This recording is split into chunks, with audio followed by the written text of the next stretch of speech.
Dear student अस्सलाम वालेकुम। लाज़मी तौर पर आप सबको मैट्रिक और इंटर के रिज़ल्ट का बहुत शिद्दत के साथ इंतज़ार होगा। तो इस सिलसिले में एक अच्छी पेशरफ़्त सामने आई है, जिससे पूरे पंजाब में पूरे पंजाब के जो तलबा व तलबात हैं उनकी परेशानी दूर हो जाएगी। तो ताज़ा तरीन पेशरफ़्त ये है कि आज जो पंजाब की काबीना है उसने ग्रेस मार्क्स के हवाले से समरी मंजूर कर ली है। ये समरी अब वज़ीर आला को पेश कर दी जाए, वज़ीर आला जो पंजाब के हैं उनको पेश कर दी जाएगी।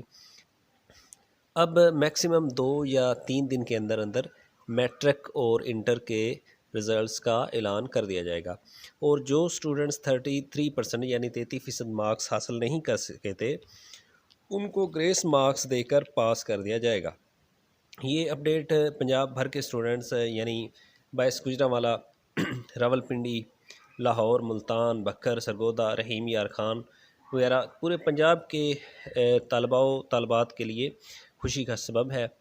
और जो रिज़ल्ट लेट होने की वजह से स्टूडेंट्स परेशान हो रहे थे उनके लिए भी ताज़ा हवा का एक झोंका है। तो आप सब खुश हो जाइए, आपके रिज़ल्ट बहुत जल्द अनाउंस होने वाले हैं।